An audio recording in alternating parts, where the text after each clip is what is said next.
Hello, good evening. Welcome to Novara Live. My name is Aaron Bastani. Tonight, I'm very happy to be joined by the one and only Kieran Andrieu. Kieran, how are we?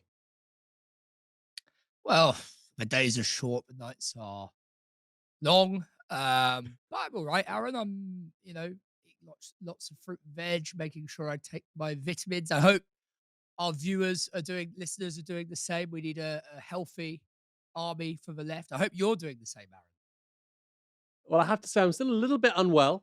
Tonight, I am, of course, drinking a Barocca, staying fortified for the hour ahead. I do like as well that backdrop you've got there, Kieran. Very chiaroscuro, very Caravaggio. Coming up on tonight's show, Rachel Reeves is again under pressure to raise taxes in the upcoming autumn budget, this time because of the UK's lower than expected productivity. Agency workers hired to cover the Birmingham bin strikes may now themselves go on strike. Amazing story.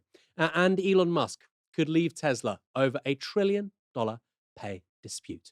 Stay tuned for all of that. Before we get started, a reminder that tickets are still available for our next Downstream IRL event. I'll be speaking to Cory, Doctorow, author of the new book In Shitification, Why Everything Suddenly Got Worse and What to Do About It. He's talking, I think, primarily about the online world. Why is your Instagram feed so filled with generated AI slop? Cory will explain all of that and more. That event will be at Earth Theatre in Hackney on the 17th of November. It's our last event of the year. I'll be sticking around for some drinks afterwards. Maybe you'll be joining us. Maybe have a pint as well. Always fun. Tickets are available via the link in the description below. We've had some great events in 2025. I think this will meet the bar. Also, a surprise guest will be joining us. Maybe I can say this now. This is an Novara Live exclusive on Tuesday. Zach Polanski will also be at that event. We're trying to bring together conversations in the public realm, both intellectual but also political. Also, another link for you to click. The Downstream newsletter is live, although you won't receive it until I think next week. That'll be the first one. But you can subscribe. If you want to know why Slavoj Žižek goes to the Bloomsbury Waitrose, Francis Fukuyama's favorite bookstore, look no further. Click that link and get on the Downstream newsletter train. It's going to be great. As ever, if you'd like to support our work here at Novara Media, you can, of course, sign up. Go to novaramedia.com/support. Help us build a new media for different politics. We're doing things differently here, you might have noticed. And, of course, this evening, let me know what you think using the comments in the YouTube chat. Zach Polanski may only have been leader of the Green Party of England and Wales for 7 weeks, but it's fair to say that in that time, he's accomplished a fair bit. Yesterday, the party saw its membership surpass 150,000, which now means it's larger than the Tories and the Liberal Democrats. In fact, the Greens have doubled their membership since Polanski became leader less than 2 months ago. They've tripled their membership over the last 18 months. Here's a really great fact. At their party conference less than a month ago, members passed a strategy to reach 150,000 members by 2030, but it didn't take them 5 years. It took them 3 weeks. And besides rising membership figures, the party's polling has been buoyant too. For the first time, one pollster, Find Out Now, even had them marginally above the Labour Party. And today, a new poll out from YouGov, often considered the gold standard among British pollsters, provides good reading for Zach Polanski and terrible news for Keir Starmer. As you can see there, Reform on 27, Labour on 17, the Greens on 16. Importantly, with YouGov, that is the worst ever Westminster poll for the Labour Party. I'll repeat, that is the lowest polling for Labour ever with YouGov. First past the post is meant to lead to a two-party system, but as you saw with that image, polling from YouGov now shows 4 parties between 15 and 17%. Meanwhile, Reform could win a majority on little more than a quarter of the vote. Hard not to argue for electoral reform and PR if that happens. Within the polling data itself, there are some fascinating data points. The Greens are first, with YouGov among young voters. Among those aged 18 to 24, they have 40% of all voters. That's almost twice where Labour are at. They're sitting on 21%. Now, of course, 18 to 24-year-olds don't decide elections, if only. If they did, Jeremy Corbyn would have been Prime Minister in 2017. After all, they have a lower propensity to vote and are a very small cohort numerically. Nevertheless, having almost double Labour's vote share among that group is extraordinary. It's unprecedented. And that's especially true given that this age group has historically backed Labour to the hills. Labour have had Saddam-style majorities among the young. One poll in October 2023 even had Labour on 78% of the votes among that age group. Now the Greens are almost double their votes. That's one hell of a shift. Even more striking is the fact that the Greens now lead. And remember, this is a poll with YouGov. Okay, the gold standard. They lead among those aged 50 and below. Okay, the Green Party of England and Wales. They're not second. They're not doing quite well. They are number one. They are leading amongst the under 50s. They're not second amongst students. You know, they're not outperforming in London. We're not talking about pockets here. They are number one across the country amongst under 50s. That's huge. They are above Reform in London. They're in striking distance of Labour for voters in the capital too. Meanwhile, they're above Labour, and this is wild, in the Midlands, the south outside of England, and believe it or not, Scotland, according to that poll anyway. But some aren't convinced. Here's former Labour deputy leader Harriet Harman speaking on Sky's Electoral Dysfunction podcast. For me, it seems like he's a combination of Jeremy Corbyn and Nigel Farage, and neither appeals to me. Elections are a competition, and you do have to worry, and there's been a lot of focus on Zach Polanski as their new, supposedly dynamic, charismatic leader. Now, for me, the Greens have always seemed like a very sort of collaborative, women's-focused, teamly kind of party. And Zach Polanski is not in that vibe at all. He's in the kind of big I am, male leader vibe. The point is that he, a bit like Farage to the right, he's capturing a bit of a zeitgeist. He's capturing disillusionment with the Labour Party. He's capturing young people's vibe, right? So Labour should be worried, right, Ruth? He's a really good communicator. He's capturing the idea for people that voted Labour, but maybe perhaps feel a bit disillusioned by them, that there is another option out there, that they can be true to their progressive lefty principles, and they don't have to vote for the kind of chaos that is the Corbyn, your party. There is something else. There's a place for them to go. They can go somewhere. He's a combination.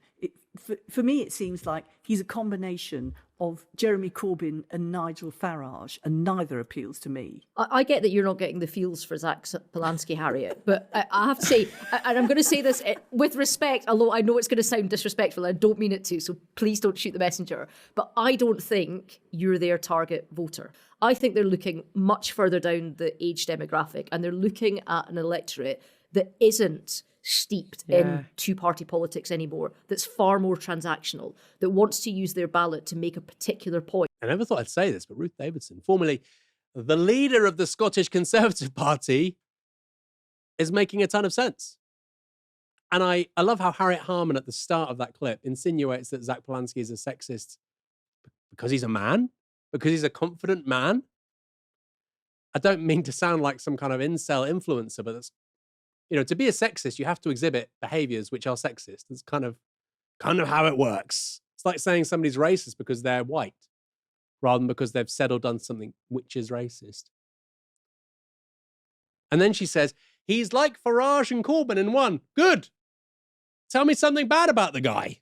I wish Corbyn was more like Farage sometimes when it comes to presentation and how they do new media. There's one video, one of these, vertical videos. It was originally published by the Green Party, but it's Zach Polanski talking to camera. It's got 12 million views on X.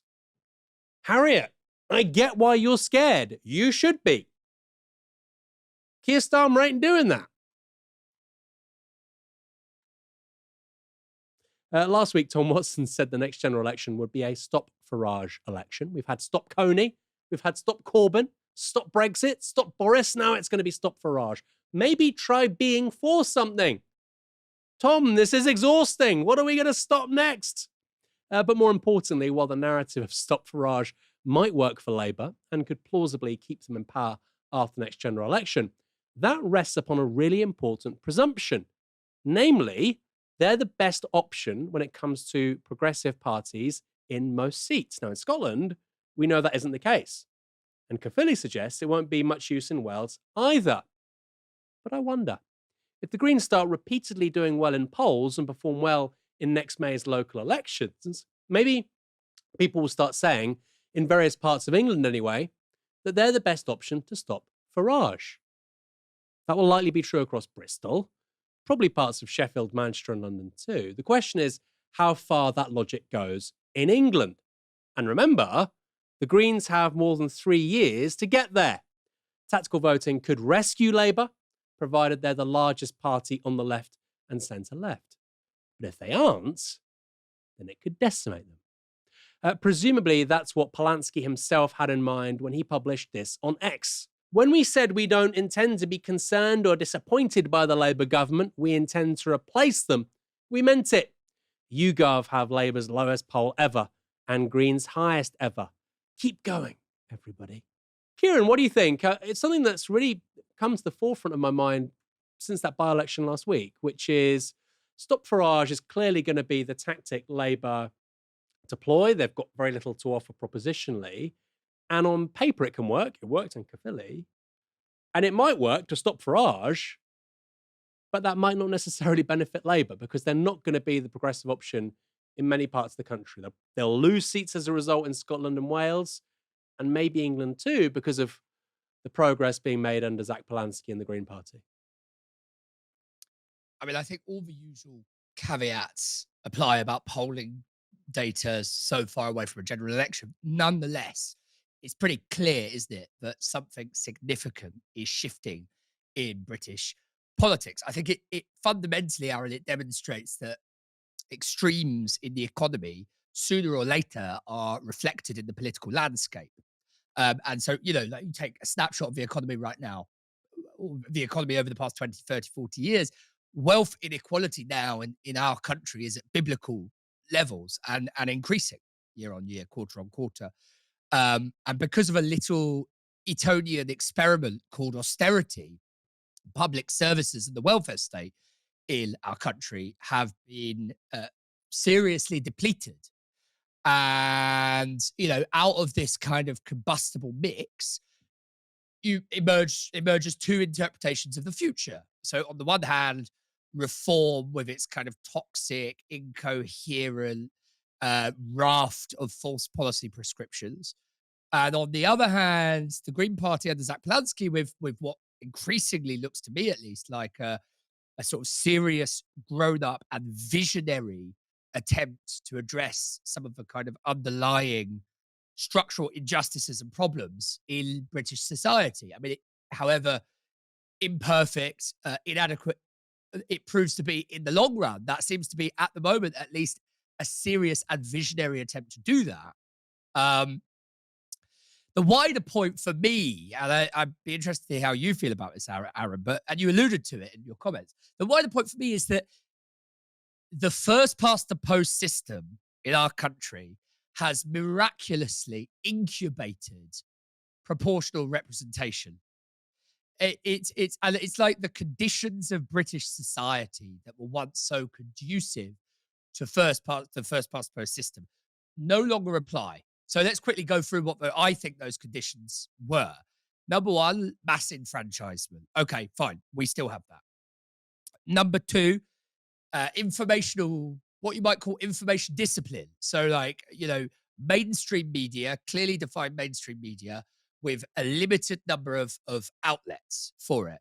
Generation on generation, kind of broad-based economic growth, not just kind of marginal economic growth that doesn't seem to filter out down to a large proportion of the core population, but broad-based generation on generation compound economic growth. Number four, a kind of an economy that's built around primary and secondary sectors. So a mixture of kind of agro industry and industry manufacturers textiles, construction, and so on, that doesn't so heavily rely on services as our economy does now, particularly financial services, of course. And finally, from those four, a kind of identifiable national culture which emerges from those four kind of preconditions. All of those were the sort of the lifeblood, if you like, the conditioning forces of a first past the post system in the late 19th and 20th century in the UK. And all of those, apart from the first one, mass enfranchisement, have been significantly eroded. And that erosion has kind of compromised the sort of absolutes of the party political system in the UK. The first past the post, if I can use this analogy, is kind of like increasingly dated software trying to deal with a new hardware environment. And the old benefits of first past the post, it follows, I suppose, that the old benefits, because there were some benefits, but the old benefits of first past the post, i.e. the main one being that it produces, by and large, stable governments, just no longer applies. Yeah, I think that's all very astute. I also just want to get back to that point that Harriet Harman sort of insinuated about Zach Polanski being sexist because he's a man. Very macho. Who on earth, who seriously thinks Zach Polanski is macho?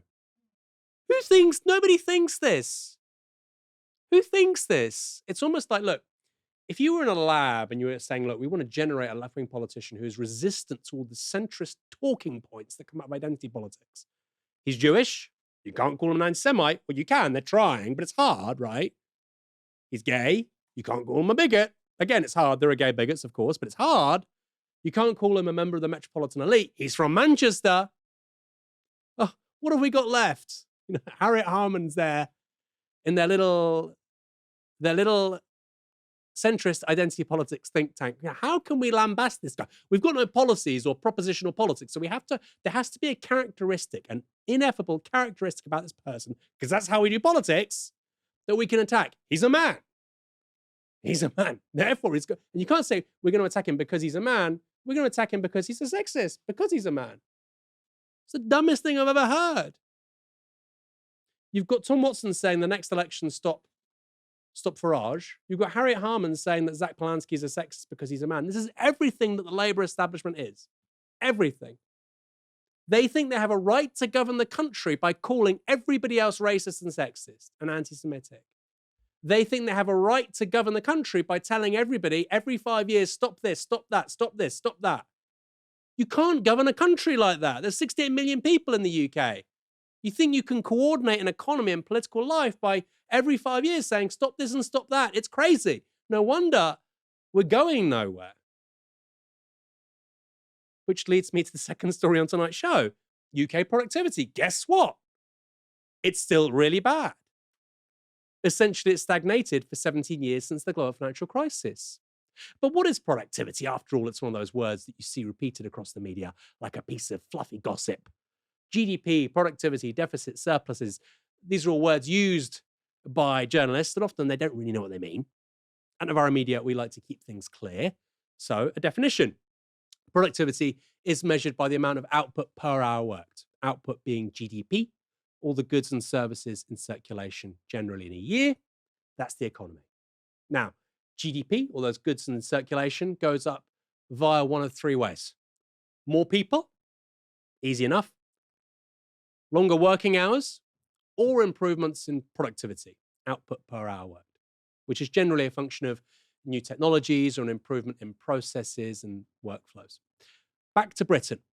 The reason why the country's economy has stagnated for so long is because of productivity going nowhere. That's why much of Western Europe, like the Netherlands and Scandinavia, has pulled away from Britain when it comes to GDP over the last 17 years. The same is true with the United States and Australia. It's also why the French can work shorter hours than us and have an economy that's approximately the same size because they're more productive. I know which I'd prefer.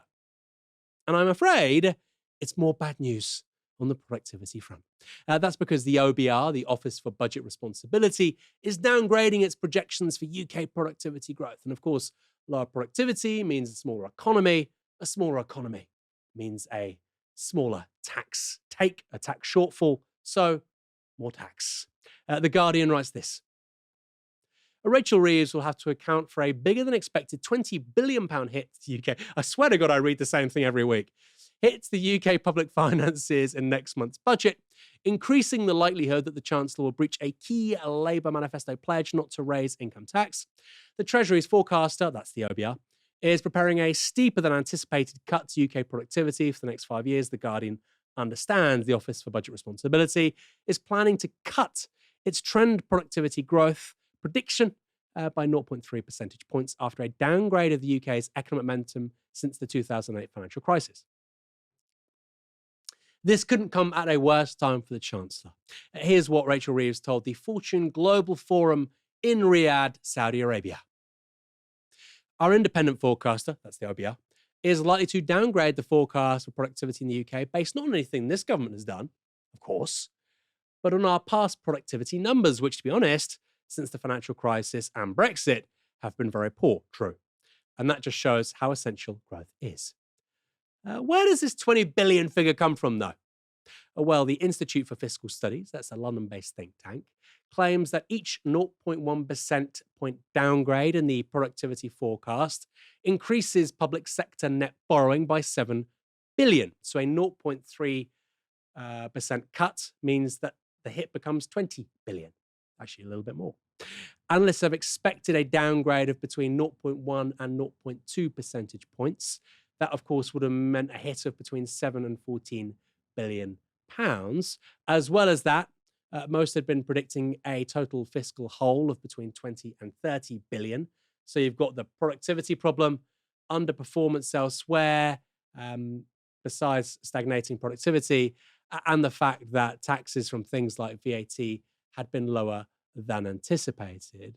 Of course, this larger than expected downgrade would on its own increase the size of that hole, but the final number could be offset by other figures. In any case, and this is what matters, it underscores the likelihood of the fiscal hole being close to 30 or even 40 billion than 10 or 20 billion.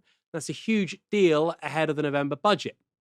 A huge deal, right? You might be thinking, why do I care? It's because taxes are going to go up. All of this has led to no little finger pointing to. The Financial Times writes this. One Labour official said there was quite fury in number 10 in the Treasury. What is fury from Rachel Reeves? That the OBR has decided to deliver the downgrade now rather than before the 2024 general election.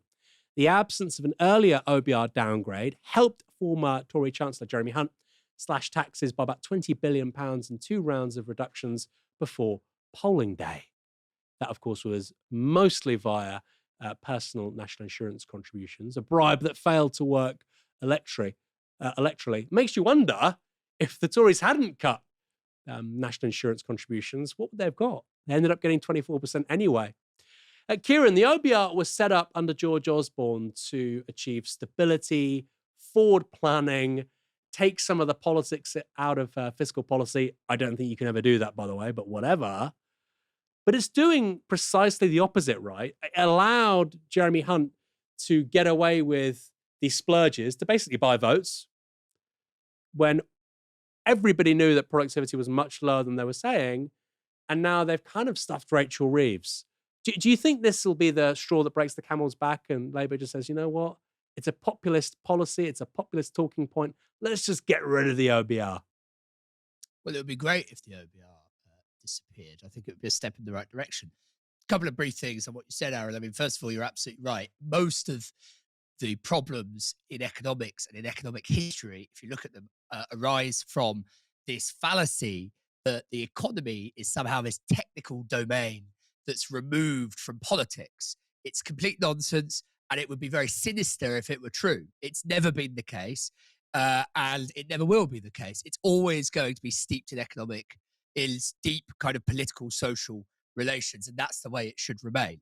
The idea of a kind of hanging garden of Babylon economy that doesn't have any foundations or in real society is, as I say, sinister nonsense. That's the first thing.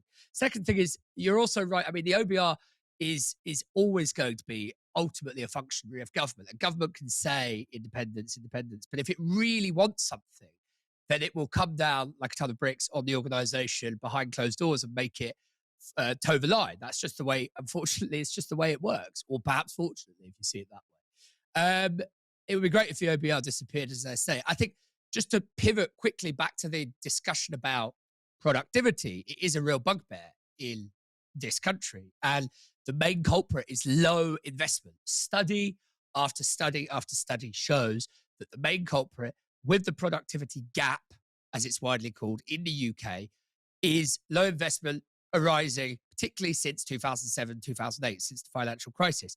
As you said, Aaron, we've lagged behind France, we've lagged behind Germany, we've lagged behind the US. And I think that that's for a number of critical reasons. Low investment. So first of all, productivity itself, I think it's important to say, it's not just like a function of how much money the government or the private sector is willing to put into an economy or a given area of the economy or whatever, a firm, if you like, or a national sector. It is that, but it's also important to kind of deconstruct it and understand it, productivity as a function of the structure of the economy overall, right? So what do I mean by that? I mean, how much of your economy is, if you look at the overall pie, how much of it is construction? How much of it is manufacturers? How much of it is services?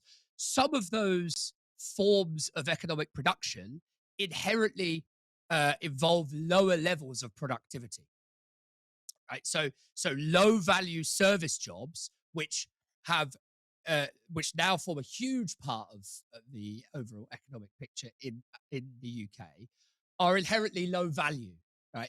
Many of them, not all, of course not, but many of them are.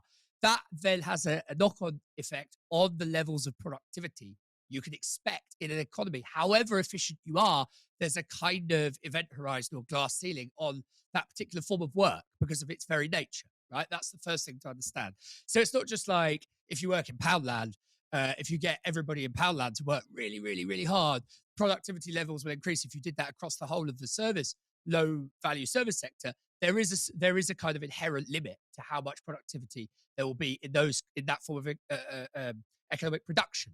And so it follows, doesn't it, that if you have an economy, a kind of bargain basement approach to economic sectorial diversification, the way in which you structure your economy, that you are putting inherent limitations on the amount of productivity you can get in your economy. The UK has been particularly bad for shifting towards those kind of low value jobs within the milieu or within the category of G20 countries. So that's the first thing. And G7, that's the first thing. The second thing is there's something to be said about financialization, right? I know it's a bit of a obscure term. What does it mean? Well, the shift in the economy. So let me explain it actually in kind of concrete terms.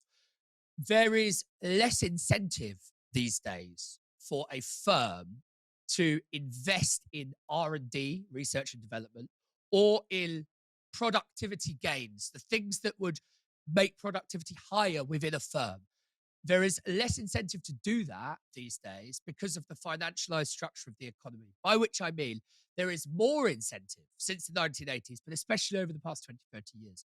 Instead of putting your money back into research and development, which might improve productivity within your company, there is more incentive to put it into stocks, shares, bonds for the company, but also for shareholders, for private shareholders. And again, it's important to remember, when I think of shareholders, I think of people in Middle England who have invested their pensions. Actually, if you look at the structure of shareholder ownership of things like the water companies, but firms in the private sector across the economy, it's very often foreign conglomerates that own huge portions of these companies. So the financialization of the incentive structure within these firms is a huge part of this story, I think often undertold.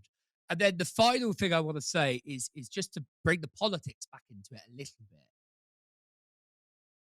bit. There were never more perfect conditions to invest heavily, large-scale investment in the British economy, in infrastructure, in an industrial strategy for the 21st century than in the period after the financial crisis, the period that actually was defined by austerity.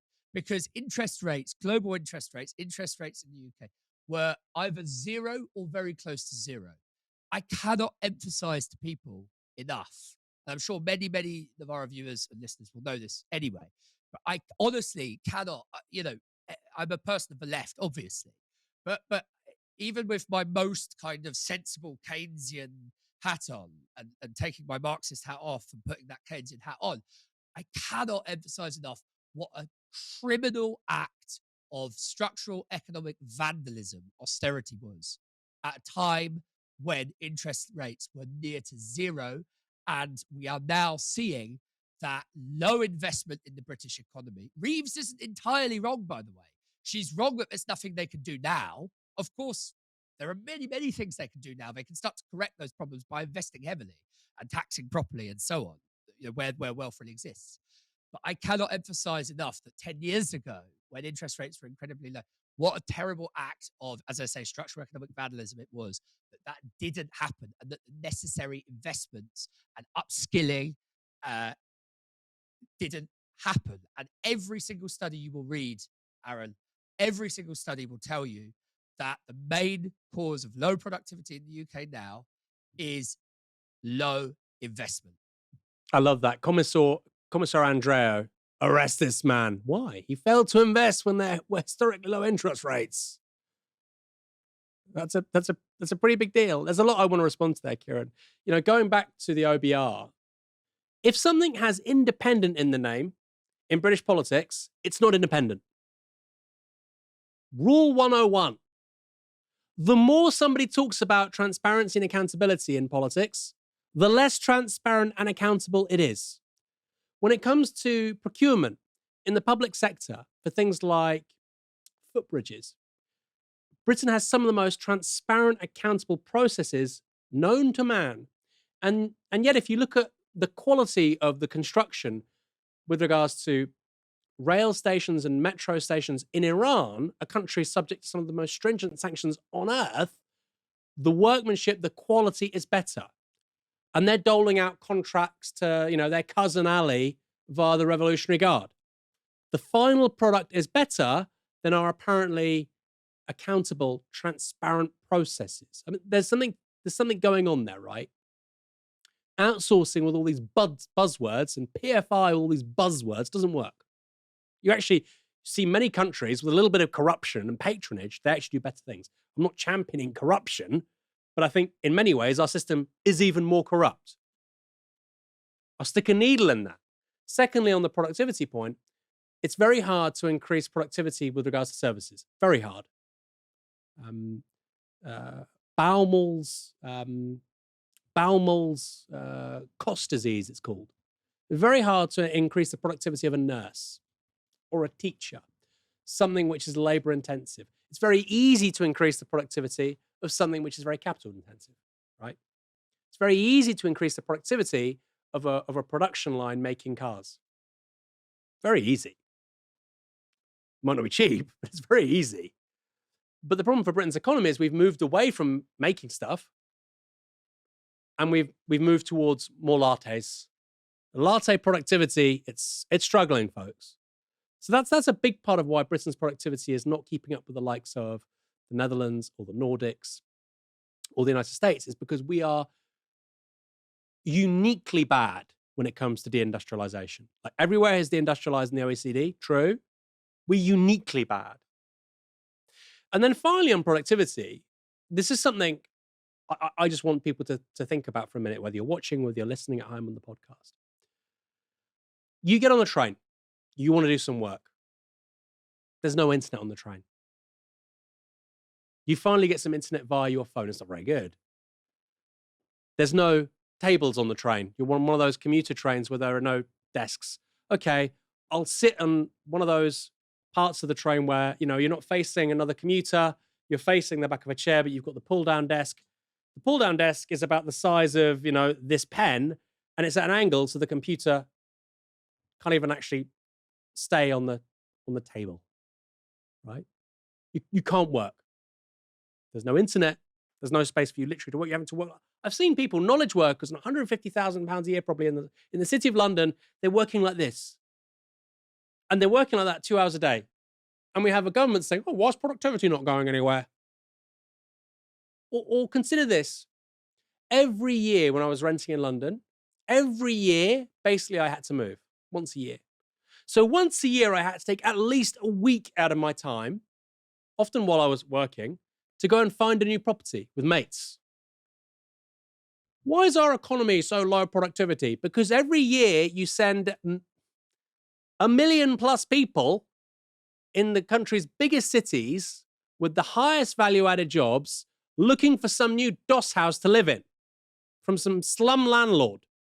Doesn't take $1 million computer to work that out, does it? Why do we have such low productivity? Because there's no internet on the trains and all your young people are wasting their time looking for new DOS houses and having to pay 50% plus of their income on. Well, why isn't the country working? Literally use your eyes. Your eyes don't lie. You don't need The Economist magazine, okay? You don't need a Financial Times subscription. Your eyes don't lie. You have to be very well qualified, earning loads of money to pretend that your eyes are lying. Actually, we're doing everything in this country to help with productivity.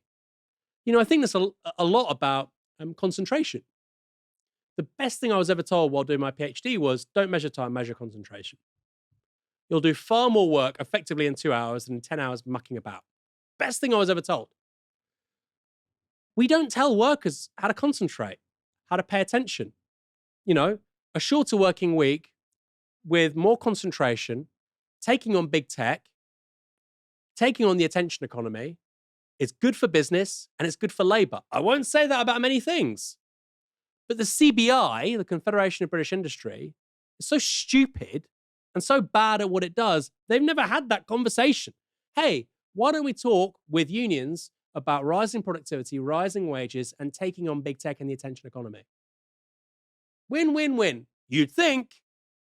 But you know what? They don't do it because it would require original thinking. So instead, they just talk about tax cuts. Corporation tax is too high.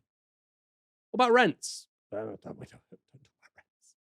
Talk to any small business out there. The number one problem right now, rents, too high. Energy, too expensive. Corporation tax. Let's go to some of your comments. We've had no super chats, which is fine. We love your comments as well. This is from Colin Veach. Rent extraction is counted as GDP. It's bullshit. True. Much of GDP is bullshit. True.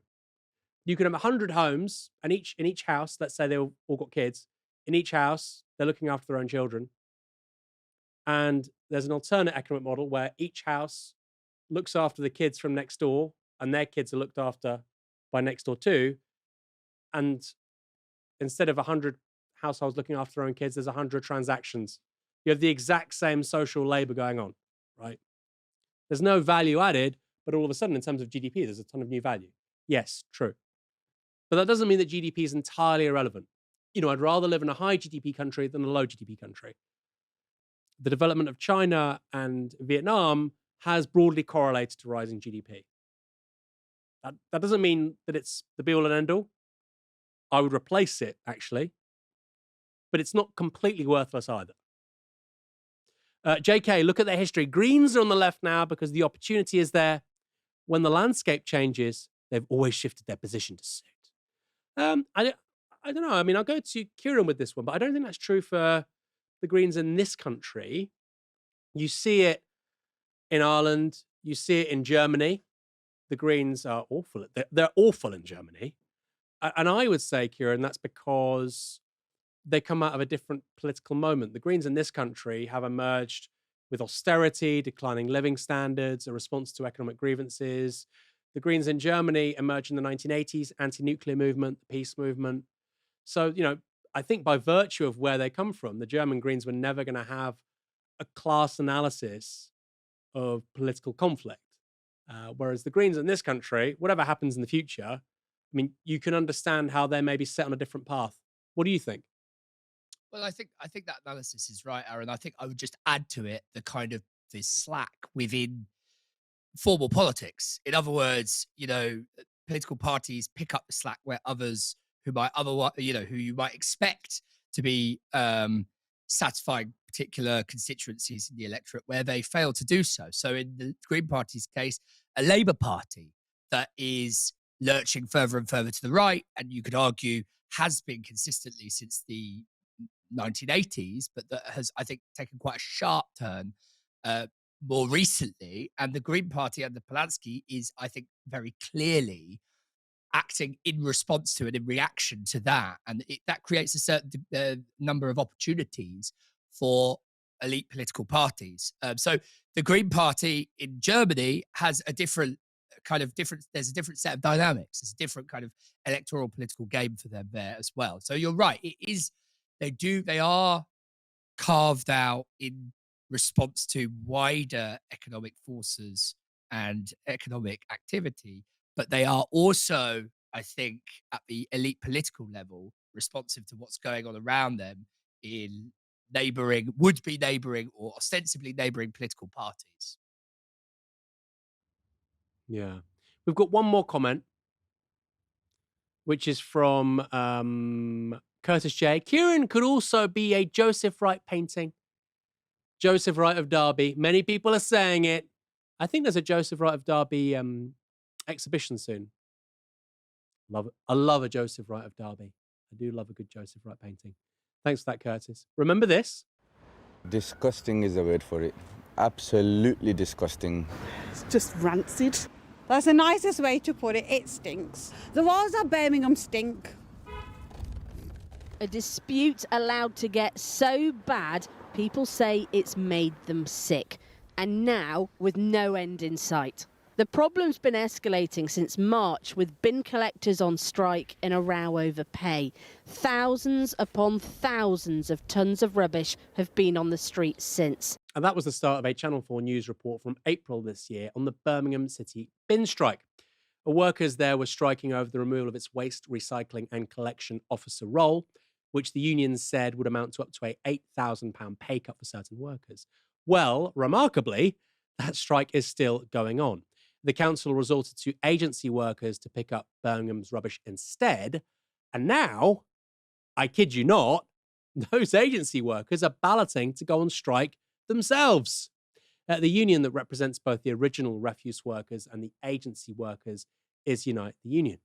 An agency worker in the Unite press release said this: "Management try and give you extra work every day, even if you genuinely don't have the time to do it. They will force you to do it. If you speak up for yourself and your colleagues, and if they don't like what they hear, it's one phone call to the agency and you're gone. It's a really toxic environment. The way the managers speak to you is rude. There is no respect. You're not talked to like a person, and there's constant pressure." Another said this: "Many of us work through our breaks or do longer hours without being paid as we are put under pressure. We received a text from management to our personal phones saying, quote, all crews are expected to complete their work today following delays.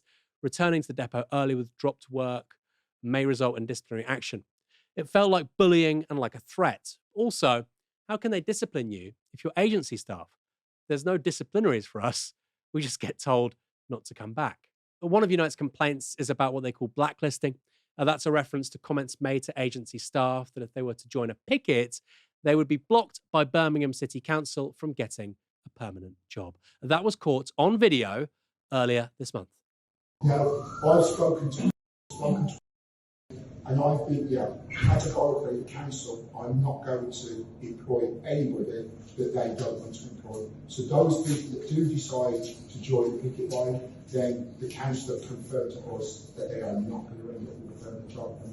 Sharon Graham said this about the ballots of agency workers. Unite fully backs job and talent workers who are being treated appallingly by the agency and the council. The Birmingham bin dispute just keeps getting worse because of the complete and utter mismanagement and vindictive behaviour of the council.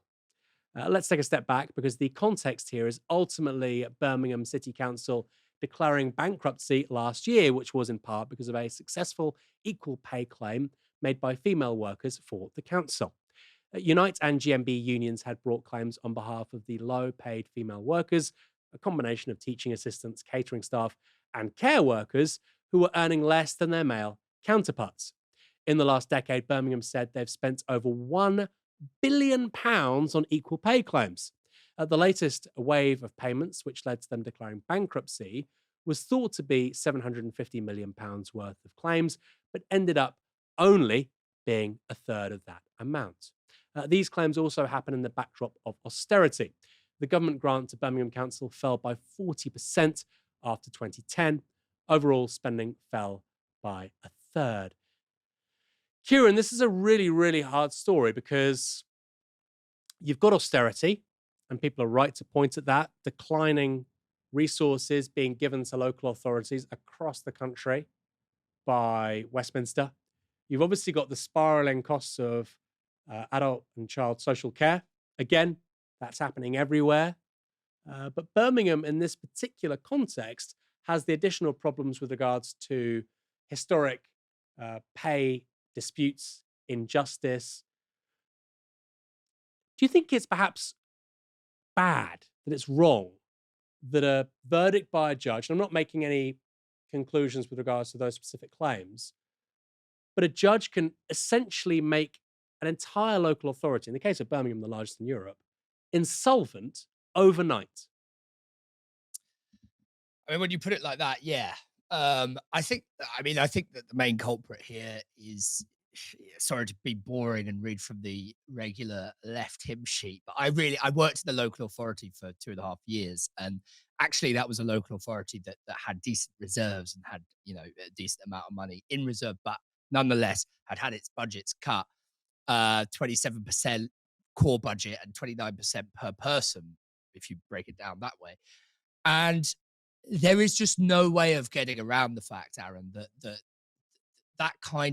level of cut to local authorities and to local council services, frontline services, has an absolutely devastating impact on the ability to provide those services. And I'll come to the particular point about the backdated cases in a moment. But, we talked about, I've said to Helena on the show before that sometimes the stories unfurl one by one, or like they're pieces of a puzzle.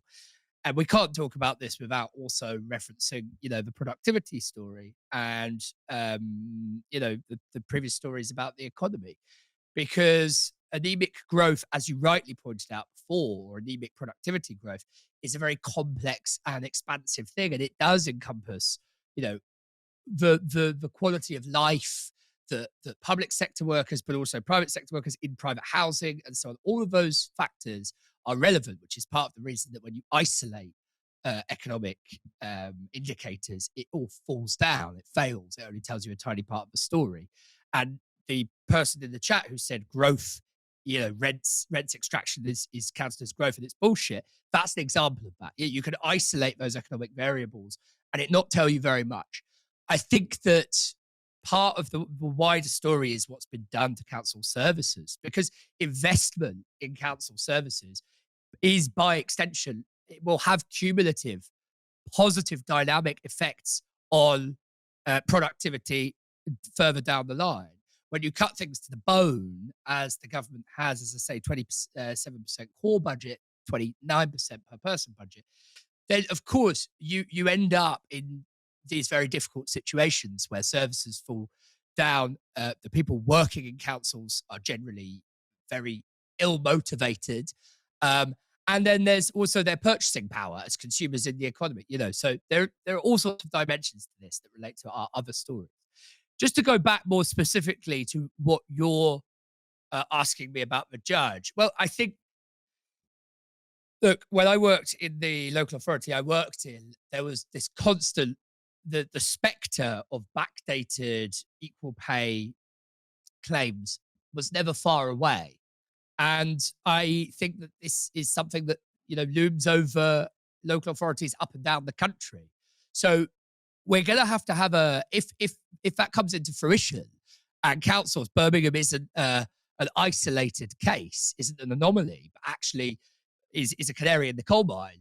And many, many local authorities are going to have to start dishing out hundreds of millions of pounds. Then there is going to have to be some kind of, in my view, central government funds to deal with this. And I think that really speaks to the heart of the problem, which is that local authorities need to be funded to, in real terms, to the tune as they were up until 2010. And if that means an equal pay pot that goes some way to correcting some of the unequal pay of the past, or the problems of the past in that regard, but I think that will be a good thing, and I think it would be perhaps the only viable solution, really.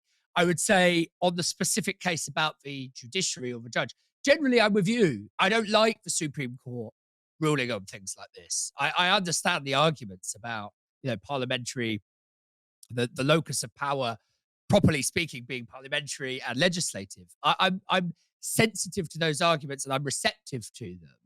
But I think, in a way, it's second order. First order is the reason we're in this mess is, okay, you can point to historic sexism and unequal pay and so on. But I think the primary circumstance here is swinging cuts to local authority budgets in the name of austerity, in the name of paying down the deficit, something that we don't even talk about anymore. Yeah, I'd agree with that. I mean, I look, people don't like to say potentially controversial things, right? On the left, we like to say things like it's the austerity and it's the big business and it's the big fat cats. And that's all true. I'm not criticizing what Kieran said because I'm about to say exactly the same in a moment. But I do kind of think we need to get rid of the Supreme Court. Sorry. As a socialist, I think that the price of labor should be determined by labor in conflict with capital through things like strikes, trade unions, including closed shop ones. If you have a state which is favorable to workers' interests, you'll have sectoral wage bargaining agreements. You'll have closed shop unions. That's what I would favor. Or if you're like, China, you basically don't have free trade unions and you have a quote unquote workers' state coordinating resources in such a way which is advantageous for the massive society. I can see arguments for both of those things. I quite like living under our system, although, of course, our government's trying its best to undermine it. But this thing of a court and a judge arbitrating what a worker can earn is insane. It won't work. And I'm saying this now, not to be controversial, but because at some point, somebody's going to get rid of it. Somebody will get rid of it. You can't retrospectively have a judge saying, actually, over the last 30 years, the wage that was being earned by these people wasn't enough. That's literally the point of unions. Why do we have unions then? We can just have judges deciding this stuff, right? I'm not suggesting that's the issue here entirely. And I agree, we should just have a state fund now. It's happened. We should have a state fund which offers ultra low interest rates. I'm talking, lower than the base rate of interest to local authorities. So central government says to Birmingham, we'll give you £1 billion to cover these liabilities, and you have to pay that back over 99 years. The government can do that. And there'll be lots of other authorities that are going to join in. That's how you can do it. It's a sensible thing to do. I would do that, but at the same time, I do think that the Supreme Court is overstepping in these kinds of decisions. And if that's now where the judiciary is going to go in this country, I think we need to rethink it.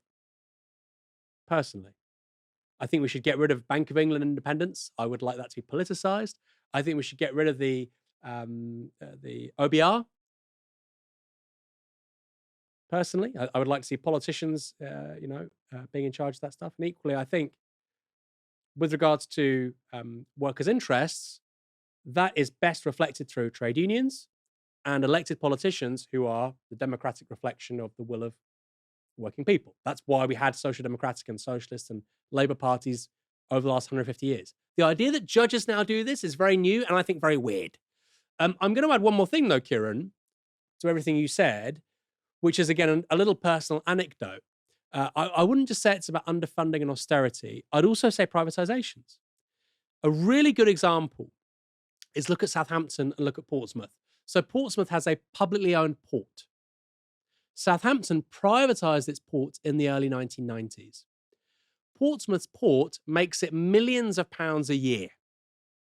Not huge sums of money, but I think £4 or £5 million a year. It makes millions of pounds a year.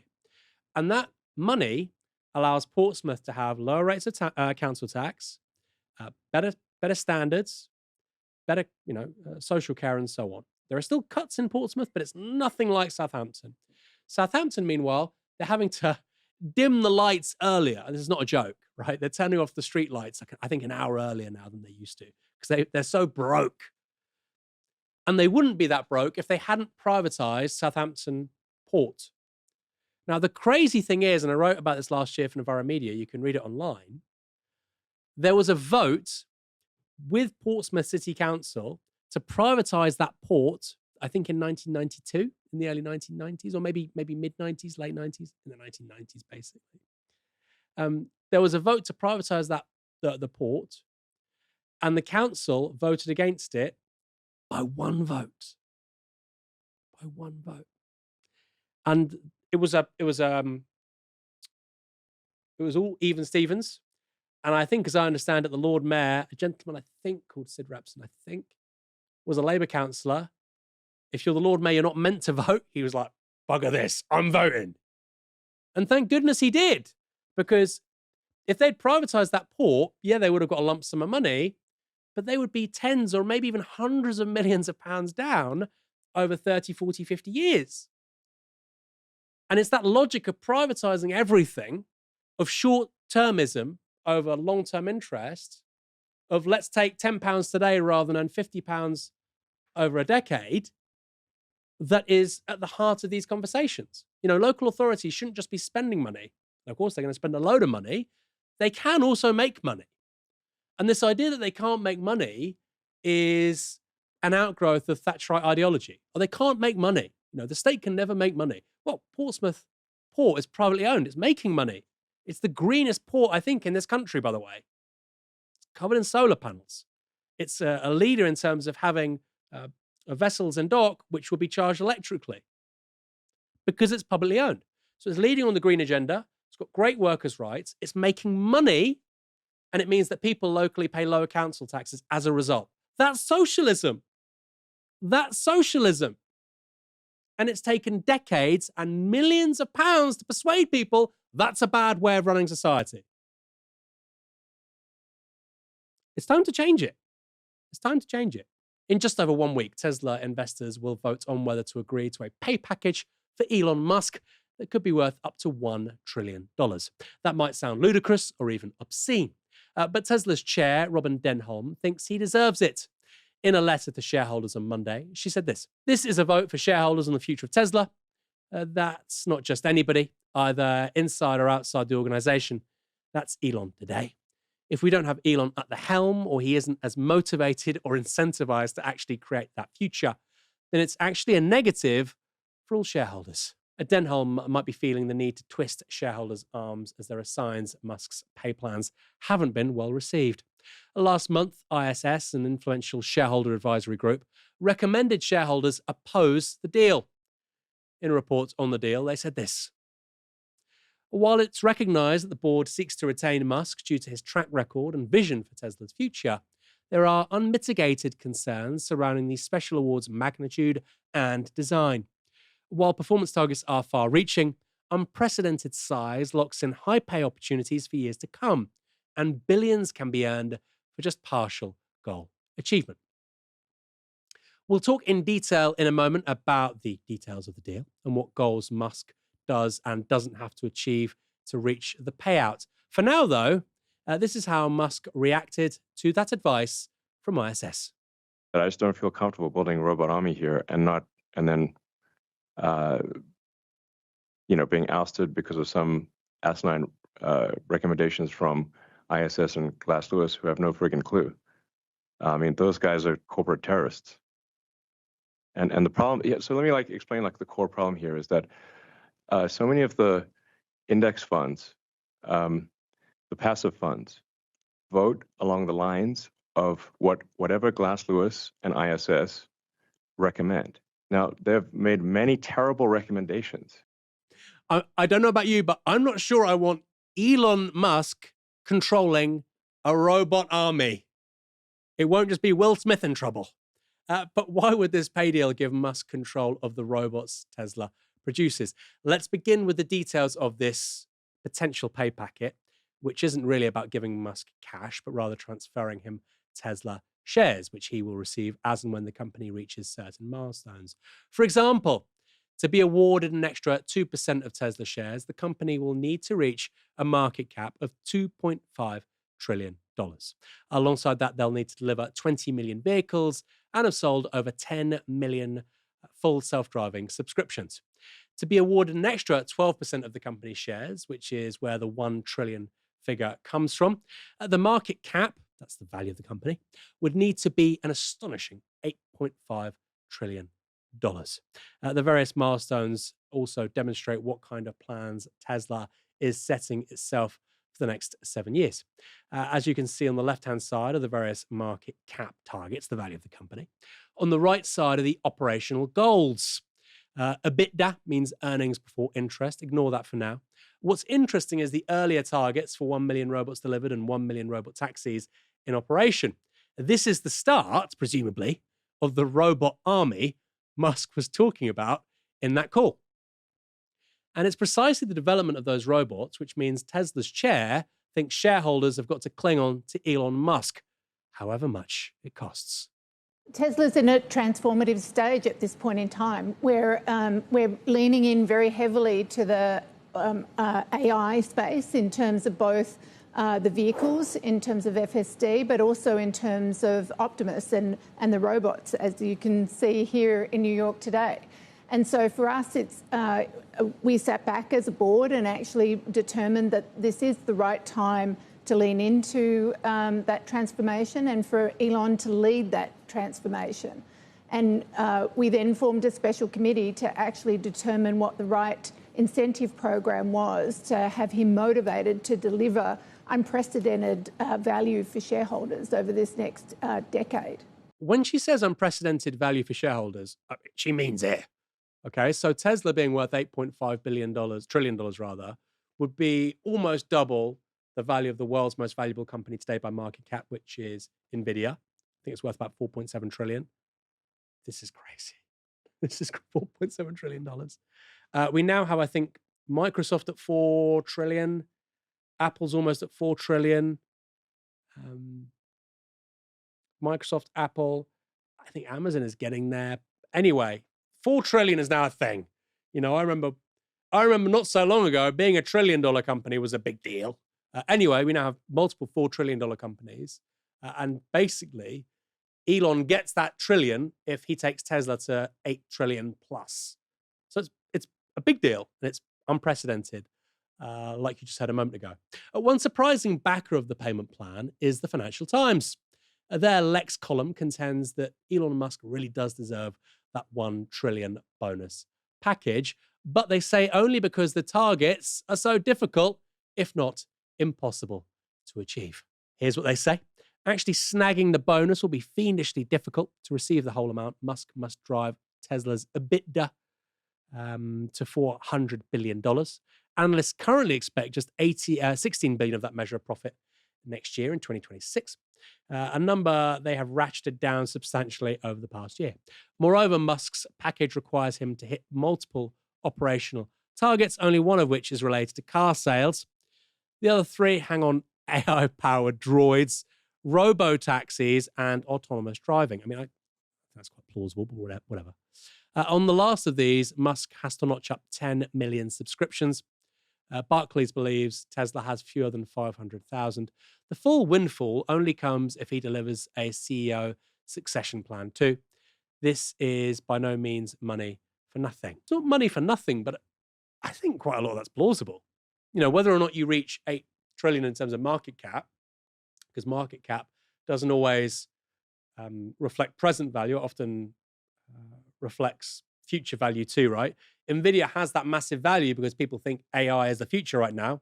Nvidia is creating the chips for AI.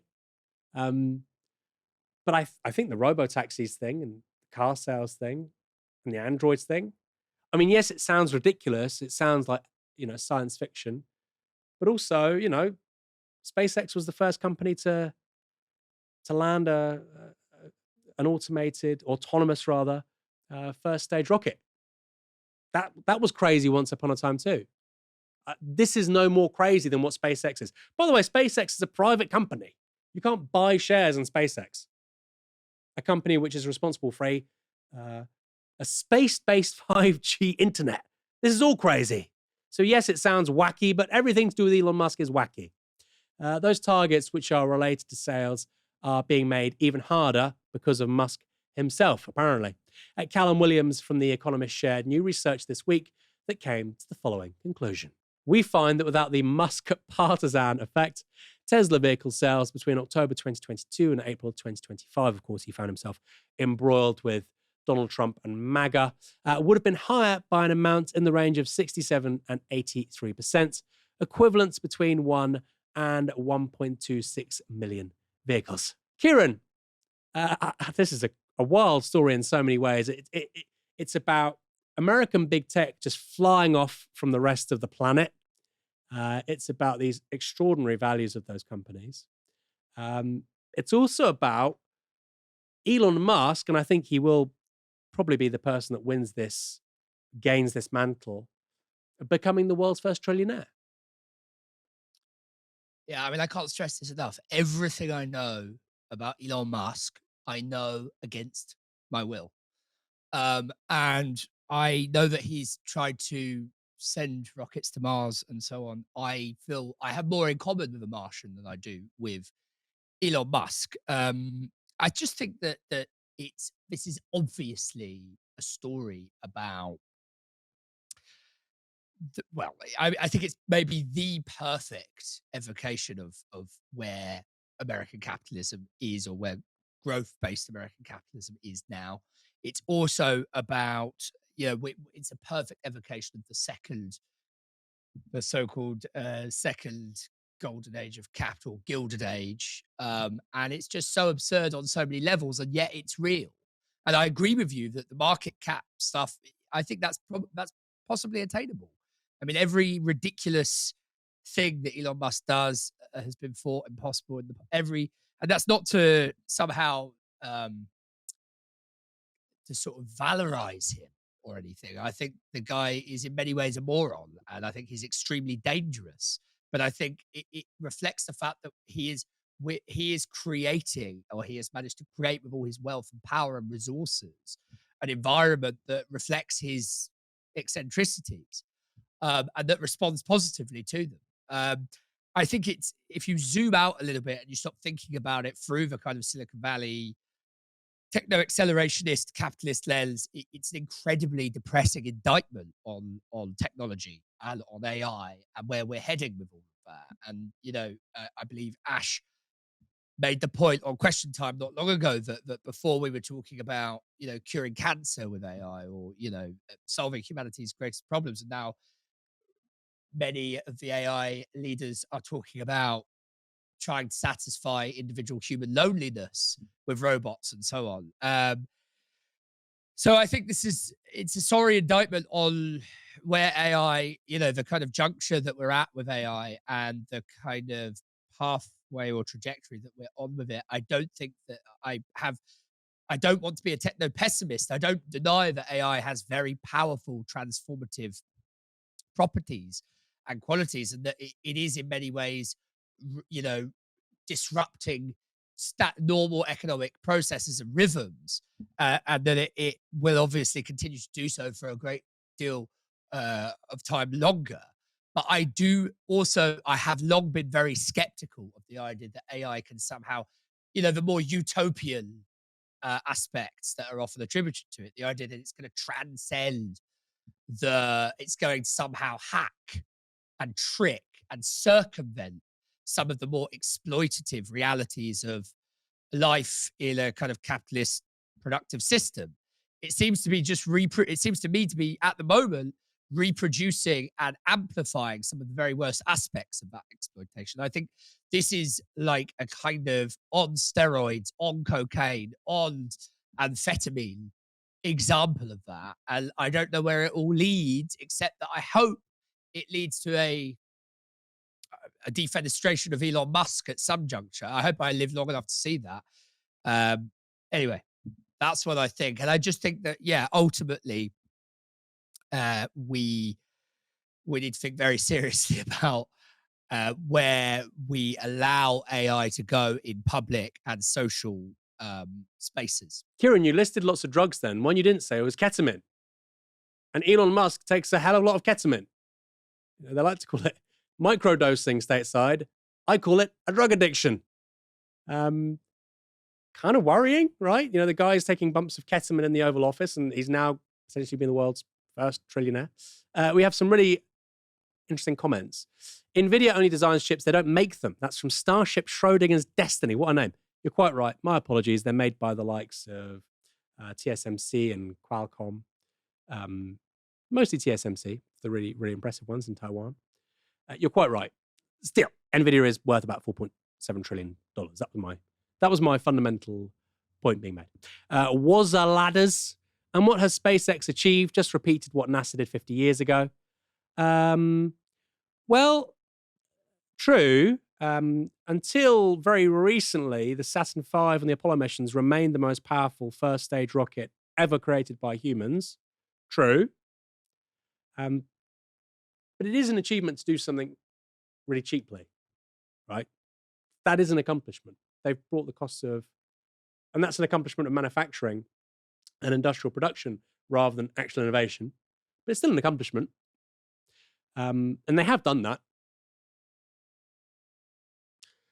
I'm not saying Elon Musk has done it, but SpaceX has done it.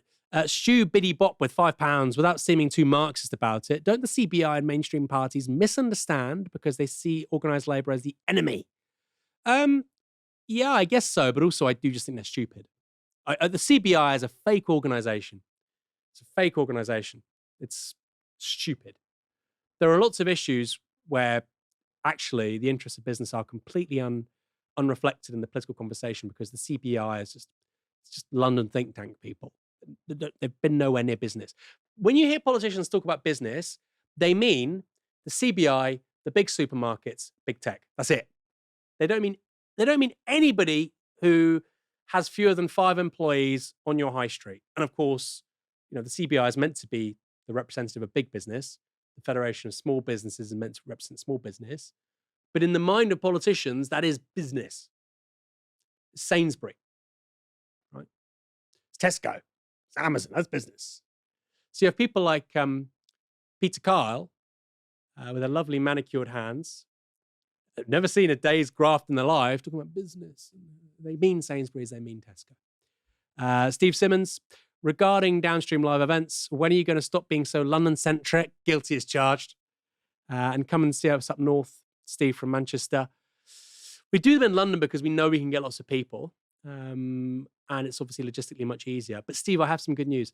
I'm in negotiations with a one Yanis Varoufakis to organise a national tour next year. That's something I would love us to do at Novara Media. We talk to our good friends at various publishing houses and we say, look, you've got great authors. Let's do events with them across the country. Yanis being one such person. So watch this space, Steve. In 2026, I'm going to try and bring Yanis Varoufakis up to Greater Manchester. Other people too, Ilan Pape as well, similar author. That will be happening. You're entirely right about the London-centric nature of our events. Although I must add, I live in Portsmouth. Kieran, it's been wonderful talking to you tonight. It's been a pleasure. The final story kind of pissed me off quite a lot. Trillions of pounds, trillions of dollars, Elon Musk, etc. It really pissed me off. However, I remembered that you said I looked Caravaggio in this light, so that's cheered me up. And final thing I will say is, if you do that national tour, Aaron, I'm going to freeload, and you're not going to be able to stop me. That's it. Well, Yanis Varoufakis in conversation with Kieran Andrieu in Grimsby for one night only. It'll be fun. It'll be fun. Hopefully we can make it happen. Thanks everyone for tuning in tonight. We're back tomorrow at 6 p.m. For now, you've been watching Novara Media. Good night.